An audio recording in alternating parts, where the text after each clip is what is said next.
Boom. Fuck it, we'll do it live. We're rolling. The Hey, podcast Dan, can you is blur live. my face and disguise my voice? This is Greg Serene. This is Rich Ferber, Brendan Kaplan, and we're going to be competing with Crowd Noise today, recording My Adult Son live from 220 Pine Street.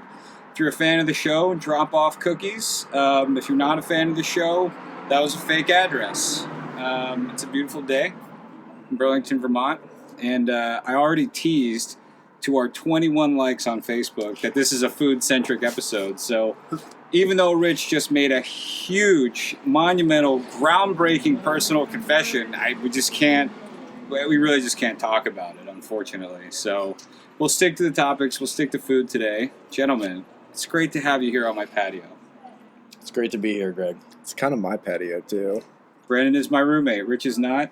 We are following the governor's orders in that we are members of two households that are known to be practicing social distancing. So we feel comfortable in sharing this space together. I've been sneezing on Greg for the past month. He's been sneezing on me, and so far we haven't died from AIDS or COVID or whatever it is that we're talking about these days. Should any of us come down with a mysterious illness, let this podcast be a celebration of our last days here on Earth. It's also a tracer, apparently. Tracer without the chip or whatever they're talking about these days. The reason that we're all here on this podcast is because we all love food. We need it to live. On occasion, I've enjoyed it, and once in a while, I'll even prepare it. And this guy is an inspiration of mine cooking wise because he's not afraid to take risks and mess them up sometimes. So Rich just made me smoked meatballs the other day. So when I like to talk about what I eat, and everyone I've been telling, I said redneck Italian. I would go with that. It's more like, wanting to do Italian, but incredibly bored and the job hadn't become essential again yet. So it's like, don't know how to use my smoker yet. Need to learn how to use that. What would happen if I smoked meatballs for 3 hours because I've got nothing better to do? Also, you're that guy, you're the guy that gets a smoker and then will find an excuse to use it for any reason whatsoever. Yeah. I mean, you can smoke practically anything on that. There's probably some sexual innuendo that you could have there. Yeah, Rich has used it to finish off the mice he's caught on glue traps in his home. No, that's next week after, meat gets really expensive. Okay. Yeah. We're getting there. Use it to threaten his cat when she misbehaves. She wouldn't listen anyway. And then Brendan just moved in with me, and he cooks a lot at home. So I figured, why not have him weigh in on the cast about some of these recipes. You even tried the smoked meatballs. So here's the thing with smoked meatballs, Rich, and I'll be candid with you. Please do. That was an experimental dish, right? Very experimental. Yeah. This is not an everyday thing, smoking meatballs. So I ate one when you first gave me the smoked meatballs. What meat did you use, by the way? Give me what went into it before I start talking about it. Okay, so before you start hating on it, because there's plenty to hate on about it, because I'm self-critical about it, it was just ground beef. Normally what I like to do is a ground beef and pork blend. Okay. And you don't use breadcrumbs at all? There were panko in there, but I did not use enough. I did not use enough panko, and I also did not use enough Asiago. Sometimes you use Parmesan too. It was just a kind of put together meatball, and I figured it's cut not up really carrots. Matter. By the way, usually onion or garlic. None of us are sophisticated. We're not very sophisticated people. Are we? I'm not. I can barely cook for myself. This is a very entry level discussion here, at least on my end. I don't think any of us claim to be experts, right? I know what I've known from binge watching the Food Network. None of us went to and my parents. Oh, by the way, that's there. We got that background noise. There's an army-issued Jeep rolling by. Anything can happen on Pine Street. I tell people that have never been to Burlington, I live on one of the busiest streets in town, and then I show them, that's the busiest street in your town? Yes, actually. Sometimes in the wintertime, I'll wait 10 minutes in traffic just to get home, just 3 blocks down. Oh, noontime here, man. It just goes all the way down. Unbelievable. Meatballs. So, breadcrumbs, Asiago, beef, no pork. Crushed red pepper. That time I was lazy. I used, please don't kill me. I used granulated instead of actual minced garlic. Well, All they right. were lazy meatballs, okay? Like, I had meat, it needed to be cooked, and... Did you also cook chili that same day? Were Yes, you I okay, did. So I give the man a break. was trying to just use up 6 pounds of freaking ground beef, and Jesus All right, Christ. and it needed to go. Everything must go. So also, what kind of grill are you using? Is it like it's like a pellet smoker? No. It's kind of like a green egg, but it's a knockoff. So it's a ceramic grill. It's like an egg shape, and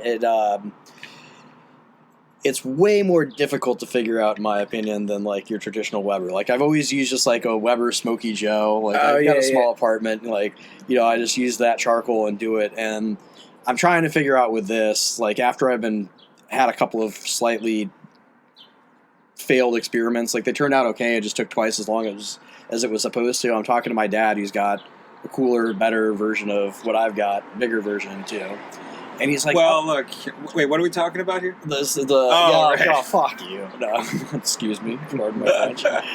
But he's like, oh, well, like, what kind of charcoal are you using? I'm like, briquettes. It's what we used when you showed me how to use this. He's like, oh, no, you got to use lump charcoal. I'm like, okay, thanks for the memo. Now you know. Because, it's just like constantly trying to refill it. The trick with these grills is to keep the temperature, consistent. And if you got to like constantly open it, refill it and everything, the temperature drops and you're not keeping any consistency there. Yeah, that's been one of the challenges of the new smoker, eh? Yeah. But man, it's so tasty when it comes out right. So it's been very good to be Rich's neighbor because he makes a lot of test batches. So it's like, I made this thing, it's kind of like when you write a song or you whatever else, and you're like, I have been with my face in this for however many hours, 8 hours, 6 hours, 12 hours. I can't have an unbiased opinion about my own work. Here's somebody I trust. And I have painstakingly accepted the responsibility of being one of Rich's testers. So the smoked meatballs. I had one on its own. I was not optimistic, to say the least. I had one on its own, no sauce, nothing. I just heated it up in the microwave. And I was like, very smoky. Very smoky. And it wasn't sweet. It wasn't too... It did have some spice to it. I like the kick of it. It was crushed red pepper. That's all the crushed red pepper. And I was like, oh, man, I don't know. So then I decided to, and I don't make my own sauce. Rich makes a good sauce, but I don't make my own pasta sauce. I got just like a canned sweet basil sauce. So the smokiness, when I heated the sauce in a saucepan, put the meatballs in, the smokiness of the meatballs sort of spread throughout the sauce, and it balanced really well with a sweet basil tomato sauce. And because the meatball wasn't sweet at all, it wasn't overkill. So actually, it balanced out really well, and I really enjoyed it. And Brendan can attest to this. I stretched it out for a week. I would eat one meatball a day. I would make up for it with roughly a quart of grated Romano cheese every time I ate it. But yeah, it was good. So smoked meatballs. That's like, this could be a rich recipe now. Well, I think, at some point in the near future, we need to get back to those legendary cheesesteaks that you made. That was pretty good. Even if I didn't have the balls to do the cheese with whiz. The traditional? I was like, yeah, I'm totally going to do this. And then, like, you're like, I got a wit onion. I'm like, no. It's whiz wit. Whiz wit, that's what it is. So it's, when you order a cheesesteak in Philadelphia, it's the type of cheese and then toppings. You don't really choose the bread. It's like a standard house roll. Amoroso's, best roll company. Actually, Country Cart Deli in Burlington uses Amoroso Kaiser rolls, but they don't use the long rolls. But they're great because they're like a little bit crispy on the outside. They're crispy without being hard, and then they're very soft on the inside. So you use an Amoroso roll if you can get one, and you also use preferably not Steak-Ums. But they shoot people in Philly for that, don't they? It's like, yeah, I made some Steak-Ums cheesesteaks. Well, no, it's actually not. Steak-Ums sponsors like a lot of people do use Steak-Ums. It is the staple. So they sponsor a lot of sporting events. They they try to make themselves. And look, you can make a decent cheesesteak with Steak-Ums, but when fresh lower cuts of meat are available, and that's kind of that's the whole thing about a cheesesteak is it's a paradox where it's like if you're making it at home, like if you're making street food at home, for God's sake, get good ingredients. Like why don't make street food quality food at home? Which is why Cheese Whiz is a ridiculous ingredient that no one should ever keep in their house. Well, another story. That being said, it's like going back to the Steak-Ums. Sorry, I know that we're probably not, trying to push for a sponsorship from them, but the reason why you should the name sounds like it's pet food to me. Yeah. Like it sounds like something. It sounds like fancy. It sounds like for wet dogs. food. Yeah, it's like wet food for dogs. Like Steak-Ums. Yeah, it's got like that. Sorry, Steak-Ums. I'm sure you're great, but it's got that 1950s marketing. Like, is your husband incapable of cooking for himself? Get some Steak-Ums. He can't screw that up. But you can, and I have. My mom can attest to this. She remembers. My mom makes a mean cheesesteak with Steak-Ums because she's got a mother's touch. But I tried making it with Steak-Ums once, and I did not drain the fat afterwards, and I was you gotta fucking drain the violently fat. ill. I've never had Steak-Ums. I just didn't know what I was doing. Yeah. I was like 17. No, that's just common sense with draining fat. I mean, I spent all night throwing up. It's just like I must out of have, which end? No, I think I got it all out before Firing it got worse. on all cylinders. Dude. I mean, probably 6 ounces of saturated fat went into my system. It was bad. Yeah, because obviously, here's the other thing. When I cook for myself, I have no self-control. Like, I get so excited that I eat 2 servings of whatever I have, and like a me serving is already ridiculous. So I'm trying to think, what did I most recently make? Like, I made like chicken teriyaki recently, and I just ate so much chicken teriyaki, and it's so much sodium that like my just head started hurting. And I tried to balance out like the sodium intake with. I was like, all right, well, I just need something sweet to like just cleanse the palate. So now I have all the sodium in my system, and then enough sugar to like make you pass out. You're waking up at like 3 in the morning, like yeah. That was a bad evening. I didn't plan that one out very well, but you live and you learn. Back to the cheesesteak. I can't leave this idea incomplete. So, not Steak-Ums. Like Costco had a great. They get like a great rump roast that I got for. I like asked the guy. He went in the back and got me it was like $6.85 a pound for a rump roast. Slices super thin. They had 3 choices. We had like American, Havarti. I was just like, screw it. We need a wild card in the cheese department. Havarti cheese. I didn't go Swiss. I went provolone. And then we made like 27 cheesesteaks for people in the Patriots-Eagles game last season. And then afterwards, I asked Rich if he wanted a Cheese Whiz one, and he couldn't even stomach it. I whisked out. And you probably made the right decision, because if you look at the nutrition, I challenge anyone that's watching this to look up the nutritional information for Cheese Whiz. It's not something you should keep in your home. I've got a confession to make. I've actually never had Cheese Whiz. I've never You're better off for it. I just look at it, I'm like, cheese, like I love White Castle, but like I do have somewhat of a discriminating taste, and the idea of cheese out of In a can, yeah, like what the? I think it's a too Midwest much, thing, right? Like, Yeah, and I grew up in the Midwest, but like even you're just like, nope, don't care, man. From I think Chicago, I've had it once. but Here's my impression of me eating a cheesesteak. Here's my impression of me eating a Cheese Whiz cheesesteak. It's like sticks to the roof of your mouth. you look like Joe Pesci or something like that. Hey, this game's looking at me funny. I just watched Casino, by the way. Like first time ever. First time I just watched Casino. So I mean, you're not going to agree with me, but greatest mob flick of all time. No, Yes. I don't like this because I'm a sucker for the love story in like Scorsese films, but he flipped it. And like, spoiler alert, if you've never seen all the Scorsese films, like in Wolf of Wall Street, right? It's like he's got this perfect wife, but he can't seem to act right. And it's always the story in Scorsese films. There's this gangster who's just, he can't control himself. He's got girlfriends on the side and this and that. But with Casino, Robert De Niro was pretty much faithful, but his wife was a train wreck. Yeah. And I'm like, the flip dynamic. I wasn't really a fan of that. I don't know. I feel like Scorsese is, I could be wrong, but I feel like he's a little bit better at directing male cast members, because most of his movies are an all-male cast. Yeah. And I'd be curious to hear a female take on this. of whether women in Scorsese films feel marginalized, or whether you feel marginalized on their behalf. I don't know. Just trying to be culturally sensitive here.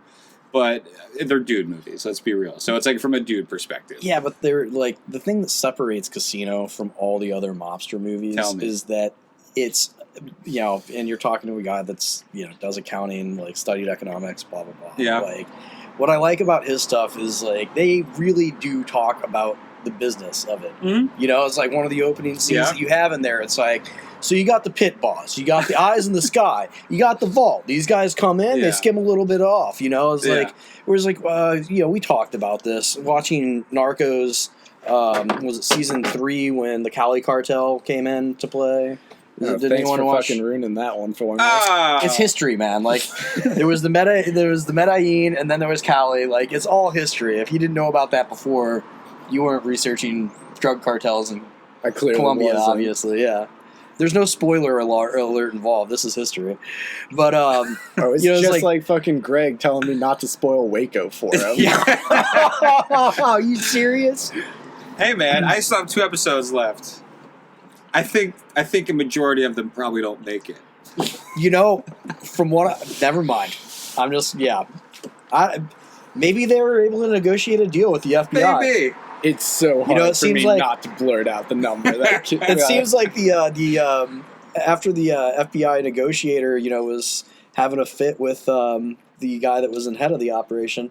You know, they probably make amends and everything's fine. And he's like, you know what? Probably. Maybe we should just give them free ponies and get them out, and everything. The whole situation was going so well to begin with. Exactly. I don't see how it couldn't work out for them. I for one think it has a happy ending. But that's just the optimist in me. So have you watched Ruby Ridge yet?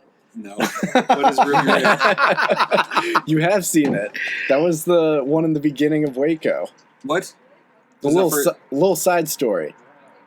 The people in Wyoming, right. Which I think there's a documentary on that too. But Yeah.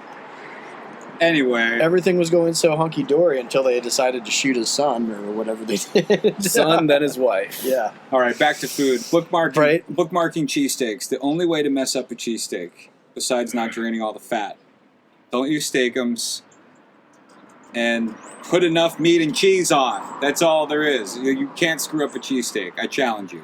The only thing you can do to screw it up is not using enough meat and cheese. And if you don't drain it and it gets too soggy. All right, what else have we cooked recently? You got to put bread on it too. You have to put bread on it. Bread is an essential agreement. I'm leaving out some of the inessential items, but you know, maybe maybe you can start a rival podcast with cooking for dummies, and be like, all right, unwrap the bread from the plastic wrapper. You got the bread, you got the cheese, you got the meat.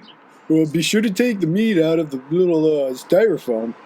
All right, wings. I made wings, and you never did. You were supposed to make wings. I've made wings, I just didn't. All right, so I made wings. Haters. I would kill for a smoker. Right? I figured wings would be like the easiest thing in the world to make, and they are, because all you have to make is the sauce. And you don't even have to make the sauce. You can just bake the wings at home. I didn't smoke them. I put them in my oven, which barely works. Brenda knows that. Fucking Christ. Don't get me started on the oven. So I made the mistake of buying wings whole. So it's like the drumstick piece, and then the flat piece, and then it's like a weird little finger thing. But it's not that easy. Yeah. It's not that easy. So like I started cooking it. I was already hungry, and I didn't realize that like I have to separate the wings. I'm not very smart. And you weren't looking at them like, hey, this looks like a Frankenwing right now. There's probably another step involved. I had to swallow my pride and ask the guy at Hannaford. Normal wing? I thought about even just eating it whole, but I'm like, unless it's breaded and fried, you can't like save that whole piece. That's ridiculous. So I swallowed my pride, asked the guy at Hannaford to show me where the wings are. He wasn't impressed. Also, because I wasn't wearing a mask. I apologize. And he showed me where the wings were. I got the first package, whatever, threw it in. Then I was so worried about the sauces and stuff. I made a teriyaki and I made a honey barbecue. So when I get home, I'm like, okay, all I have to do is preheat the oven, put these things in the oven, and whip up the sauce while they're in the oven, and then boom, like 55 minutes tops. So I take the wings out and I realize they're not separated. Cut to me on YouTube watching videos of how to cut chicken wings apart. At the joint. Yeah. Well, so the guy's like, it's a lot like a human knee. You just find the ligament, and you slice the ligament, flip it over, and then cut through. Well, this was my first time doing it, and I was starving. I did not do a very good job. This message brought to you by Kawasaki. So anyway, I did not have fun. I was like, I'm crying tears in my head. I'm like, I can't believe that I didn't think this through, and I'm not made out for this. I can't cook. If I can't even slice a chicken wing apart, bone marrow spilling everywhere, nasty. What the hell did you do to that Exactly. wing? I'm looking at the chicken, and look, every chicken's different, and each leg was. So anyway, there was like bone marrow everywhere. It's gross. And I was like, I don't even know if I'm gonna be able to eat these. Stuck them in the oven, made the sauce, whatever. Really good. A chicken bone marrow, yeah, maybe like bone marrow from like an expensive. Yeah, I don't know. But anyway, talking about wings, son. point is, you take out the wings from the oven, and they look like every other. Like I thought I mangled these, and they just look like every other wing I've ever had. So whoever's cutting the wings with a giant butcher's knife is mangling them too. It doesn't matter. Or you could avoid the whole situation and buy them already cut apart like I should have done. That was my lesson. But making the sauce was... Oh, here's the biggest takeaway on the sauce front. What was the sauce, though? I made honey barbecue. No, I mean, what was in the sauce? So it was like brown sugar, barbecue sauce. Like I threw a little Goya hot sauce in there, salt, pepper. It might have been some like cumin or something in there. Some spices, nothing crazy. It was mostly... No butter? Oh, and like 2 freaking cups of honey. Whole stick of butter. 2 cups of honey. I don't know if I used much butter. I think it was like 4 tablespoons of butter, which is still a lot. First off, like, you're still a Nazi for not doing buffalo sauce with your wings. Like, Exactly. You gotta do buffalo. And when you do it, it's so simple. Like, Pete's. as my friend here, Brendan, was Pete's. saying, or Frank's. Texas Pete's.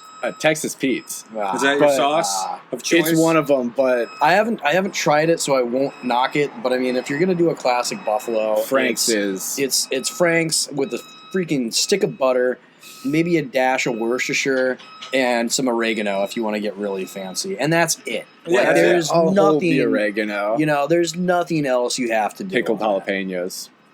That sounds interesting. That's a really good touch. That sounds honestly like a better thing to make like kind of a relish out of that you can top on it like people do blue cheese. No shit. Guys, the mic can't hear your side conversation. Oh, sorry, Mike. We were talking. You missed out on a golden fucking that recipe. So for just $2.99 a month, you can receive subscription Buy our premium to our Patreon. Patreon. We're not there yet, boys. What is that, by the way? Patreon? Yeah. It's like a OnlyFans GoFundMe for dudes. Oh, really? It's like a GoFundMe for podcasts. Okay, gotcha. Premium content. The episodes where we curse and show nips. Sweet. Greg's going to show his nips first. Maybe. It was a little hot earlier. They're but really now it's lopsided. I mean, mine it's are, interesting. Mine are bigger, but yeah. With the sauce. So here's my thing about sauce now. So I made the honey barbecue, and I tasted it I followed the recipe down to the wire, and it tasted exactly like McDonald's honey barbecue sauce. I don't even So I'm know like, what why? that tastes like. Well, sorry guys are too cultured for McDonald's honey barbecue. I'm all about the hot honey mustard, man. The really good stuff there. I'm sorry. Give me Szechuan sauce. I knew somebody was going to say that. That was the Was Rick it even and that Morty good, thing, though? right? Was it actually? Like, I've never had it. They had it for Mulan, like back when that shit came out. 1995, like 99. I want that sauce, Morty. Probably not 99. No, it was before. But then they brought it 99. back once Rick and Morty brought that shit up. Yeah, and then we discovered just how cringy Rick and Morty fans are. No exception. I'm Pickle-ree! Just volunteering that information. I like that show, but It's a great show. I've never dove completely into it. It's one of those shows like South Park is for some people, whereas like I'm a diehard on South Park. Some people are like, oh, like I don't really like all of it. And I'm like, I don't like all of it. But I mean, like the last season or so has been pretty fire. Take the good with the bad. Yeah, sometimes you just have to roll with it and wait until the next good stuff comes out. When you find a sauce recipe on Google, when you Google honey barbecue sauce recipe, what generally comes up is allrecipes.com or easyrecipes.com. And they teach you how to make the most generic form of the sauce. So when I made this sauce, and it was like great. This just tastes like stock honey barbecue. It's like, oh, this is why you don't get recipes from the first 3 hits on Google. You probably want to get a recipe from somebody. Brandon has a whole book of recipes. Yep. What, you got that from your mom? No, well, kind of. I spent 4 or 5 days photocopying every recipe that's like 10th of the recipes she has. So you got those from books. I got them from books and shit. So yeah. you stole them. Yep. You didn't purchase the books full price, and you photocopied copyrighted published material. Arrest this man. For starters, just to let you know, actually, I don't know the whole story on that in terms of Legality. copying a book that was, like the recipe was in, but just to let you know, you cannot copyright recipes. Really? You cannot copyright a recipe. If somebody finds your recipe and they take it, so for example, Dr. Pepper and their 32 flavors or whatever that they have, KFC and their 33 spices or whatever it is, and Coca-Cola, somebody gets that recipe and they start making the same exact product, they can't do a darn thing, dude. What do you know? So I gotta have to keep it secret. We figured out the secret recipe for Coca-Cola and haven't paid for it since. Is that true? Fuck no. Well, you never know. Did someone Who drinks Coca-Cola anymore anyway? That's why that company's diversified. Someone I'm an claimed RC Cola man. Cherry RC, man. Fuck Cherry yeah. RC is where it's at. This guy doesn't know. I don't drink soda. I don't yet What anymore. the fuck are all those Sprites and root beers in the fridge doing then? You know how long they've been there? So when I asked if I could throw them out, you were fine with that? No. Or- Here's what I do. I take a good old. I make mocktails. I take fruit juice. Polar. You mean virgin cocktails? Yeah. So, this is what you do when you don't drink. You don't need to demean the man on that. I mean, I'm not ashamed of it. I go to bars and hang out for hours. I just I drink mocktails. They're delicious. I won't be shamed. I won't be. So if He's got cranberry, and he's got vodka. $40 more in his pocket than you do the next morning. Exactly. That is true. Yep. And this guy's like starting to invest from what I under here. Little bit. I'm investing in my future. Yeah. Let's put it that way. And if anyone's listening to this, yes, I've already made millions. And also drop off cookies at the address provided earlier if you want stock tips. What else did we got make? a whole lot of insider trading information here. I've been trying to make the perfect nachos. That's not true, SEC. Don't listen to a damn thing he says. Does anyone in this group think they I do make not dank represent nachos? this podcast. Well, you're on it. You're on it. Yeah, you're recorded now. You're the SEC's on to implicit. you. Yeah. You're implicit in this operation. How do you make the perfect nachos, Rich? Definitely not don't on use the brown. microwave. I would recommend using cheese, preferably cheddar, Diced avocado. on top, maybe some sour cream. I've never tried to perfect the art of Tomatoes. nachos because there's something that I only eat when I'm not really worried about perfection. Like I told you about this. Yeah. I watched Alton Brown's thing, and I'm just like, oh my god, you've nailed this! But this is the last dish in the world that you ever need to so much spend effort. this to put much into time. Something He simple. built these little trays, these aluminum trays that were perforated on the bottom, so that he could get the right amount of heat on these, and then layer the cheese on each layer and everything. I'm like, man, they're nachos. The only time anyone makes these is if they're drunk. Yeah. Which is why I think you should use the microwave. So I won't go that far. I'm a broiler guy. My perfect last minute nachos is skillet some chicken. Take a chicken breast, slice it up, put it in the skillet. You get I don't really have the skill set to make guac on command. I'm not a huge avocado guy. Not hard. What? Not Maybe hard. this is where you come in. But chips, cheese, and then jalapeno sliced razor thin. And then Goya hot sauce. By the way, Goya. You are a Goya guy. Yeah, this is the second time you've mentioned that. I like Goya hot sauce because it's unpretentious. But we've dissected the different hot sauces and the problems with them. So Cholula sucks because Are you kinda kidding? salty. I mean, like, I don't know. Like, Cholula's it's like too tomatoey, or you said vinegary.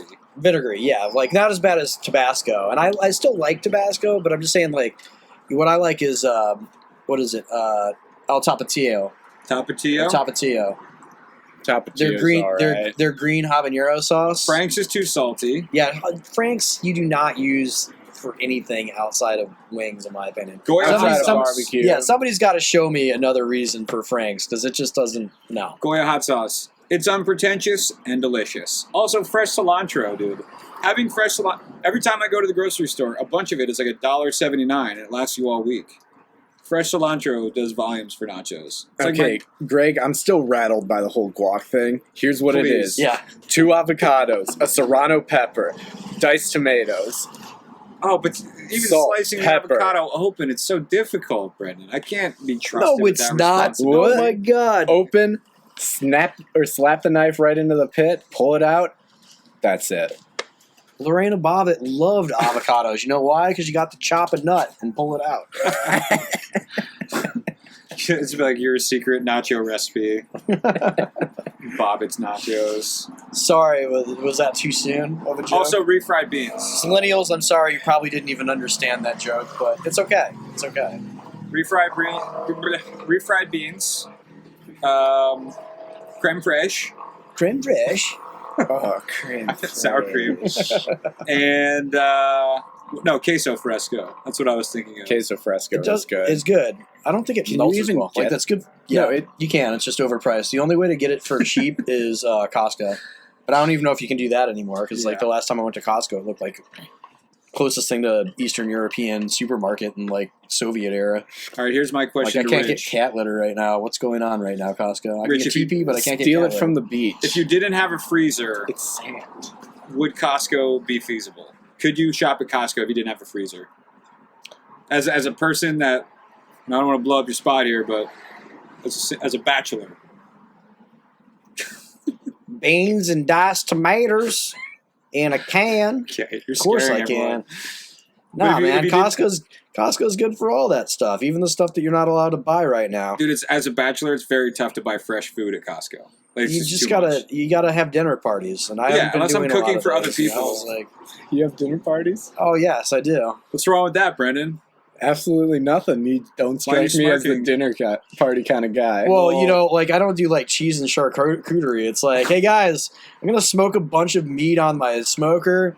You're gonna bring over booze, and there'll probably be like mashed potatoes and gravy and a bunch of other stuff involved. But no, it's not like oh, it's back to the it's smoker. not this type of dinner party. Okay. Oh yeah, no pinkies out, gentlemen. No, you got That smoker. you got booze or beer, and No it's pocket squares? meat, and it's not charcuterie. Those, But you know, if somebody wants to bring charcuterie, Vermont then dinner they can. party. yeah, the smoked meatballs. They would be fucking amazing on a meatball sub.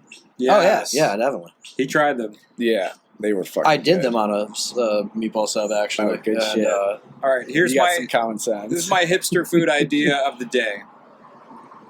So these are two bearded, tattooed men that open I'm not up. tattooed.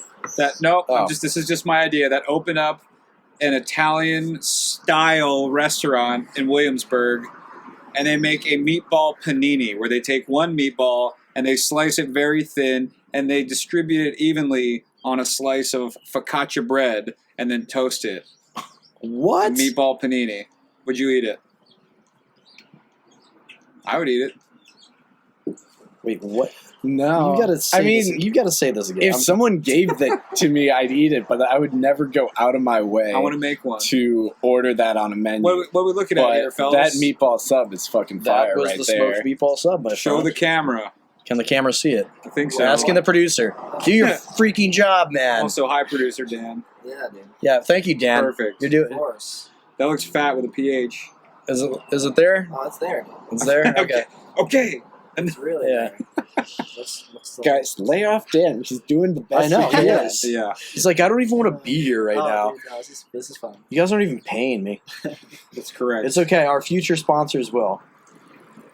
They just won't be Steak-Ums, Steak-Ums. apparently. Steak-Ums will not be our But sponsor. dude, you know, maybe we could get a sponsor in the way that it's like, oh, you badmouth our product, like we want to prove you wrong. Yeah, or maybe we could find a brand that's even more glorious than Steak-Ums.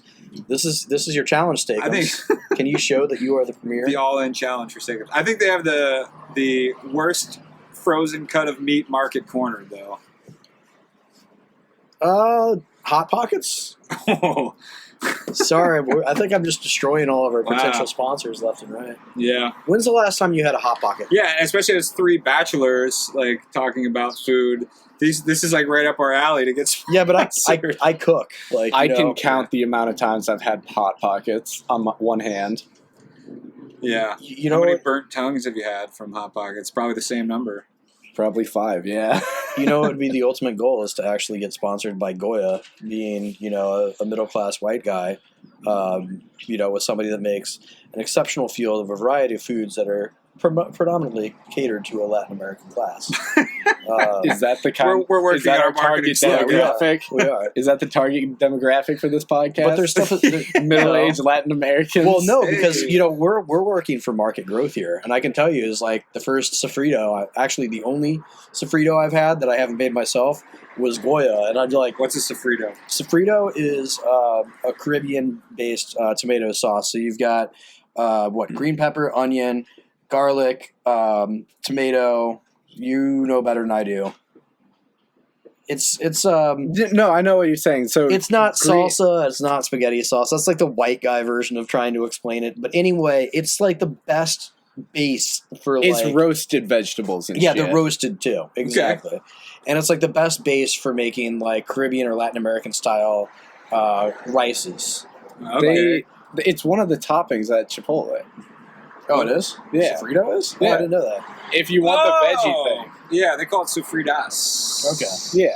Gotcha. It's basically the same Feminine. thing. That's why I think you're just saying it like a real It's white tofu, guy. isn't it? Isn't No, it's not tofu. I thought at Chipotle it was like made from soybeans. Not sofritas. Sofrito. Well, it's sofrito. Sofritas. Sofritas. Maybe there's a difference. You gotta- I'm very ignorant. Oh, we're still doing a good job of burning sponsors. How many other people can we burn right now? Let's just trash businesses. Well, like we haven't trashed any local businesses, which, by the way, I think I is a don't good have transition. too many local businesses I would want to trash, to tell you the truth. Yeah. You don't. Chipotle's not, even though they We have more businesses to praise in this That's right. community, honestly. So I did want to tease that. Oh, by the way, going back to the cheesesteak thing. So I will give a Full shout out circle. to a Never local let it down. restaurant. And you have a shout out to give to a local restaurant. And Brendan, think of one now so that when it's your turn, you'll have a shout out to give.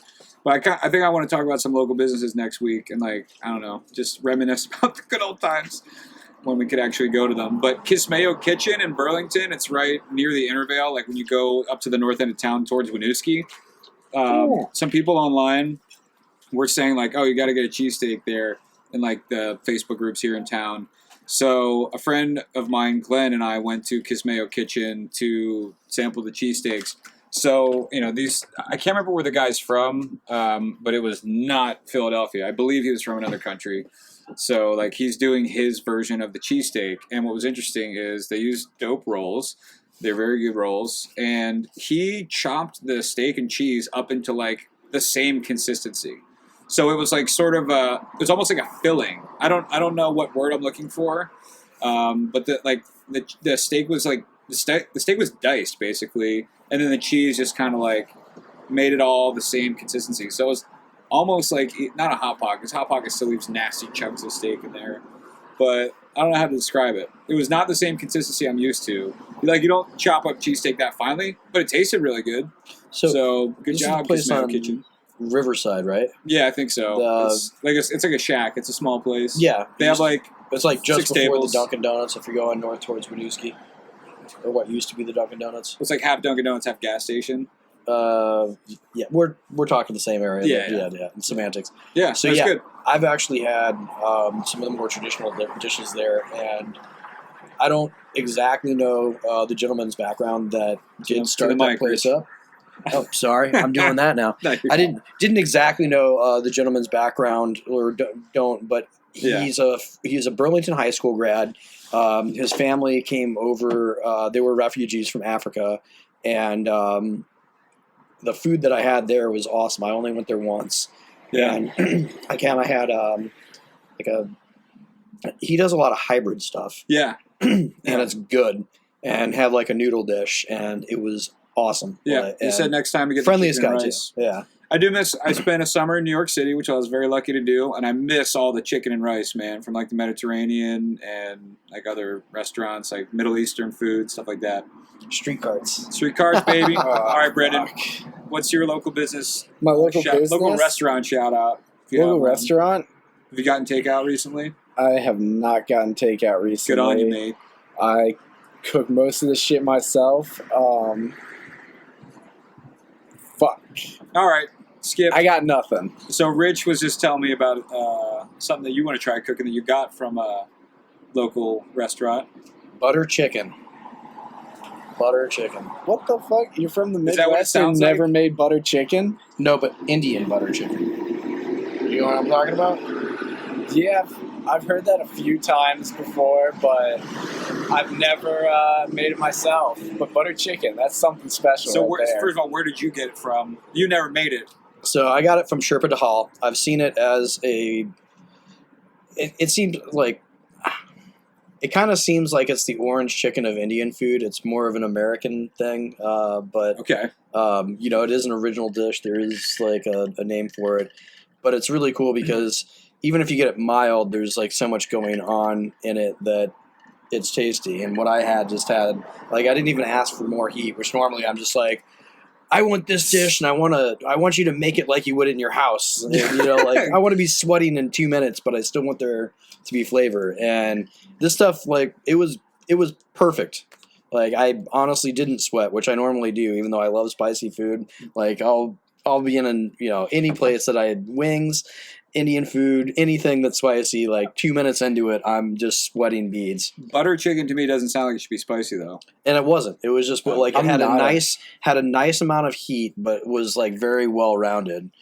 So did you look up? I'm not a was it? fan of the curry spice. Like, Yeah.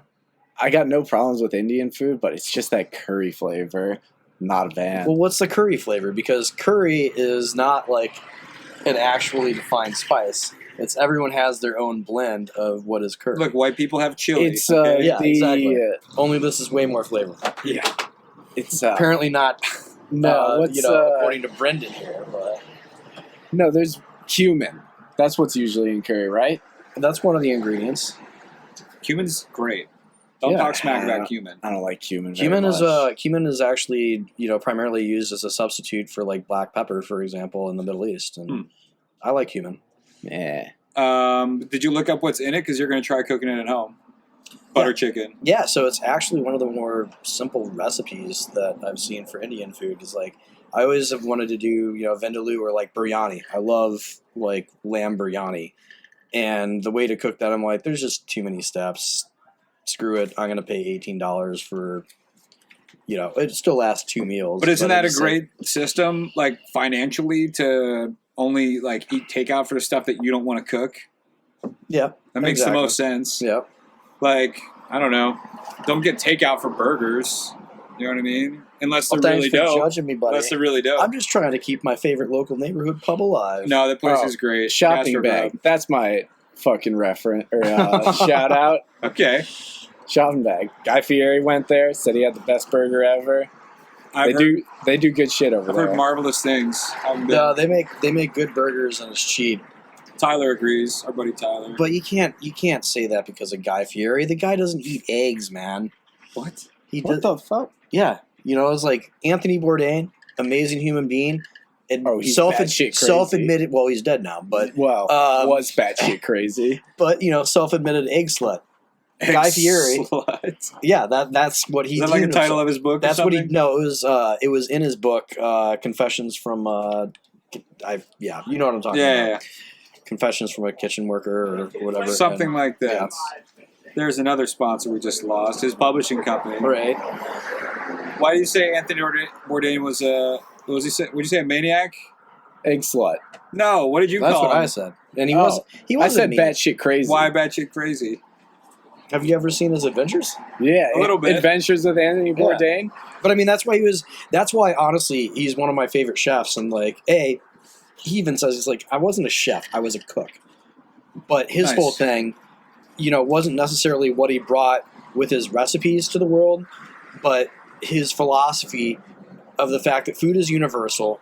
We can all gather around it, and there's really not that much different about all of us in one way or the other. You know, it's like we don't need to kill each other. We need to eat and drink together. You should have been a politician. Food's something we all have in common. Yeah. That's the message he sent. Exactly. Like we said at the beginning, And in of the all the podcast. best ways. But I mean, we're also all really good at killing each other, but that's a bad thing. Most of us eat. Some of us even enjoy it. yeah. And a select few will even prepare their own food, believe it or not. I think that'll do it, man. I think that was good. Thanks for Yeah. watching. This was fun. The weather's nice. We So- did a podcast outside. Sorry for my dirty house. How gross. I know. But I don't know. You come wash it. Like, whatever. This I told you my address. This podcast was sponsored by Kawasaki, the Burlington Fire Department, and a lot of other cars that had noisy mufflers because they Yeah. wanted you to know how awesome their cars are, even though it was the Old muffler, Jeep. not the Yeah, that We're old- sponsored by Old Timey Jeep. Weird old-timey army Jeep. Japes. Japes. The good old Japes. Jeep, the car brand that has its own wave. I think we just killed another sponsor. No, we didn't. We're praising them. I think Subaru people should have something for, I think like Prius people probably have something that South Hey. Park gave them. Subaru Yeah, Su- of Burlington. Throw me a free car for being on this podcast. You know, why not? Okay, well, thanks. Have a great evening, or day, or night, whatever. All right, Whatever time zone you're in. goodbye. Beautifully done. That's a wrap. Good job, boys. I don't know how to cut. It was a little. That one was a little rambly, but it worked.